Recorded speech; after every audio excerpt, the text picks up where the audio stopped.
Antes de realizar as perguntas, gostaria de revisar alguns conceitos de geometria analítica. Isso é necessário, pois a geometria e a matemática são conhecimentos básicos para entender áreas mais técnicas como a astronomia, topografia, cartografia e etc. Vamos falar um pouco sobre os sistemas de coordenadas espaciais, que servem basicamente para mapear e representar um ou mais pontos no espaço.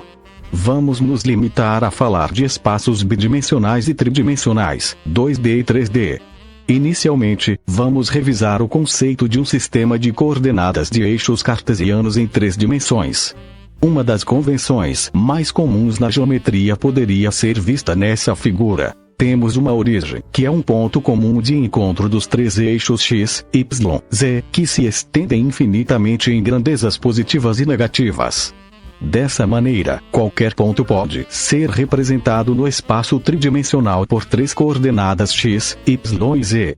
Além de estar completamente determinada a posição absoluta de um ponto, em relação à origem do sistema, também é possível calcular qualquer distância entre quaisquer 2 pontos arbitrários. Usando basicamente uma fórmula que nos dá a distância euclidiana, a gente pode até mesmo arbitrar outros pontos de referência e calcular a distância entre qualquer ponto e essa referência. Mas esse tipo de sistemas de coordenadas não é o único que existe. Temos muitos outros sistemas de referências em 3D, como por exemplo, o sistema de coordenadas polares ou esféricas.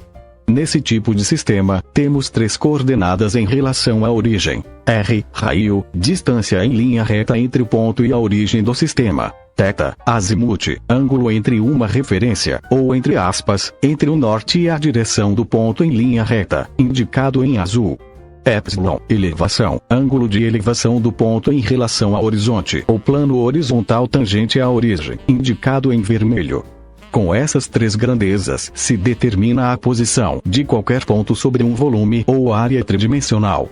Feita essa pequena introdução, vamos agora avaliar a questão das coordenadas esféricas, latitude e longitude, e como elas foram determinadas para mapear a superfície da Terra. Pelo modelo esférico, sabemos que a superfície da Terra tem mapeamento por coordenadas geográficas denominadas latitudes e longitudes, também conhecidas por paralelos e meridianos. A referência para a definição desse sistema é o centro geométrico da esfera terrestre. Nossas coordenadas de referência são: meridiano de Greenwich, longitude 0, e o equador, latitude 0. As longitudes ou meridianos são linhas determinadas a partir do meridianos de Greenwich, cujo valor é o ângulo alfa indicado na figura. Os fusos ligam o polo norte ao polo sul e são semicírculos ou arcos de circunferência. Para leste, temos longitudes positivas e para oeste longitudes negativas. Os valores das longitudes vão de 180 graus negativos a oeste até 180 graus positivos a leste, passando pelo 0 no meridianos de Greenwich. Vista de hemisférios diferentes, as longitudes são positivas ou negativas em sentidos opostos, assim como é o movimento de rotação aparente dos astros. Os paralelos ou latitudes são definidos de outra maneira. Temos como base o plano equatorial que passa pelo centro geométrico da esfera. A latitude consiste do ângulo beta indicado na figura. A linha da latitude é, portanto, paralela ao equador e localiza-se na intersecção da reta de um dos lados do ângulo com a circunferência da Terra. Elas também têm valores positivos para norte do equador e negativos para sul do equador, e variam de menos 90 graus sul a mais 90 graus norte, passando pelo 0 do equador. Diferente das longitudes, as latitudes são circunferências completas. Logo explicaremos o porquê. Se os meridianos também fossem círculos completos, teríamos mais de uma intersecção para um mesmo par de coordenadas, o que geraria uma duplicidade, portanto, uma incerteza sobre a localização do ponto. Os pares de coordenadas devem ser únicos e representar um só ponto. Por esse motivo os meridianos são fusos ou arcos. Eles também são referência para o horário mundial ou zonas horárias.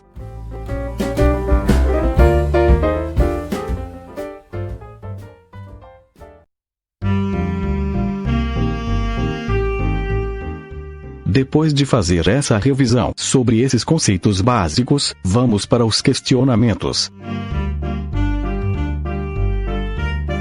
Pergunta número 1. Se a Terra é plana, por que usamos coordenadas esféricas?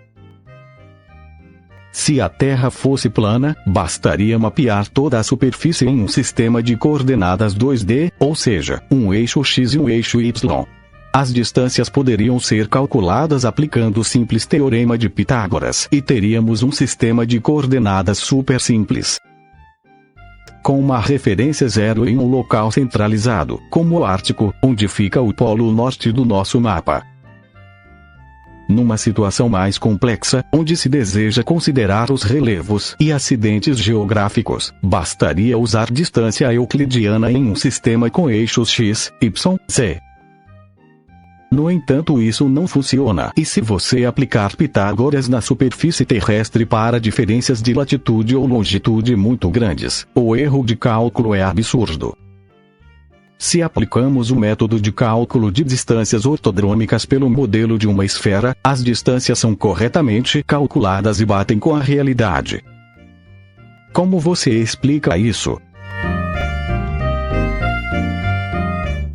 Pergunta número 2. Desde a antiguidade e até mesmo hoje, é possível usar o mesmo princípio do sistema de coordenadas esféricas que fazem um mapeamento terrestre para também mapear o céu noturno.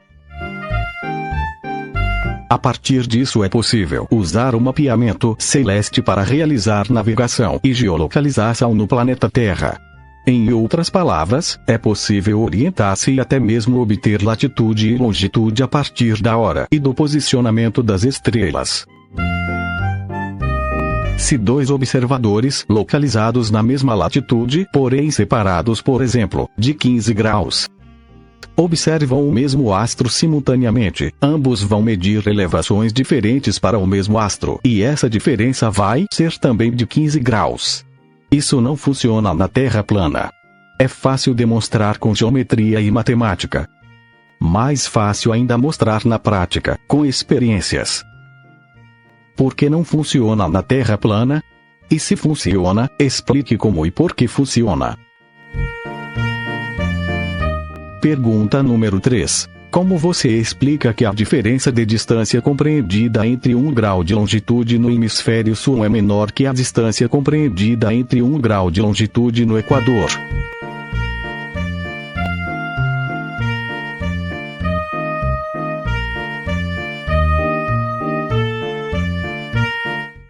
Se é um disco, essas distâncias deveriam sempre serem maiores que as distâncias no Equador. Por que não é, e como?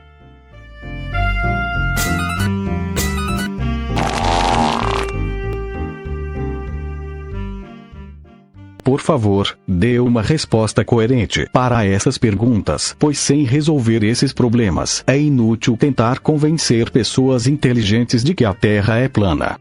Aguardem o próximo vídeo com novos questionamentos.